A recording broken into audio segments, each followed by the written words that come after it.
Hey guys, welcome to ArenaApproved. Today we're going to go over the final results or the final test results of that Xtra Muse action camera with the tracking gimbal. So if you're somebody that wants to film, say team roping practice or barrel runs or just working your horse in the arena or some stuff out on the ranch without having somebody stand behind the camera for you, this could be the type of technology that would be a good help to you or a big help.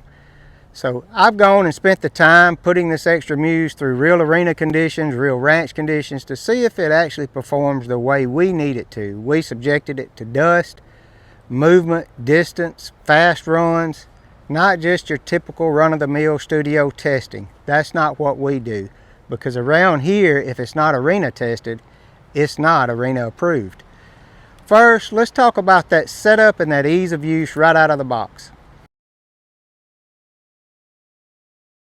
Getting this camera set up was actually pretty simple.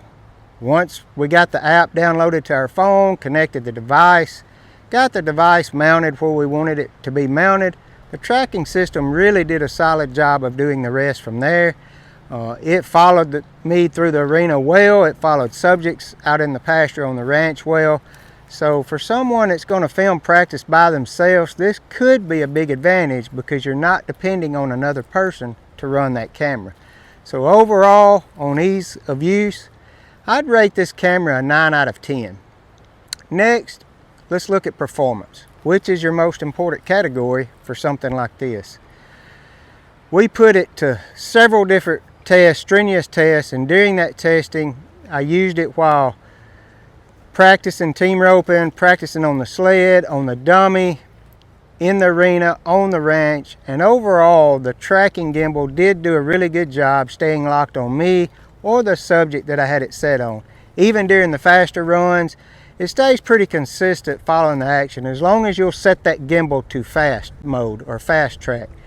Now, like any tracking camera, it can occasionally struggle with different things blocking the view of it within that frame. If a lot of movement's crossing the frame, like a cow goes in front of you or something like that.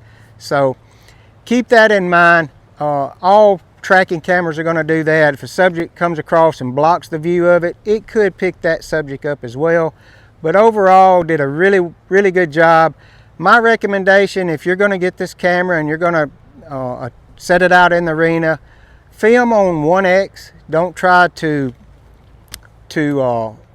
zoom in. Zoom in after you download if you need to see something in particular. The other thing I would say, if you're going to mount to a side-by-side or you're going to mount to a ATV and pull the sled, rope the sled, set it on frame lock.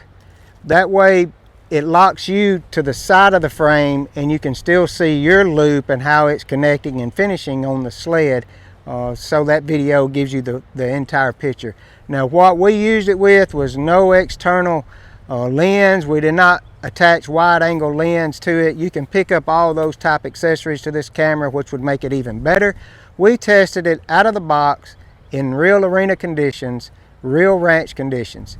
So overall, for arena use, it performed very well. So performance, I'm going to give it an 8.5 out of 10. So the question lies, is the Xtra Muse arena approved or is it not? Today, we're going to classify the Xtra Muse as arena approved. We're going to give it a 4.5 star rating out of 5. So I hope this helps. Thank you guys for watching. And remember, if it's not arena tested, it's not arena approved. And God bless each of you.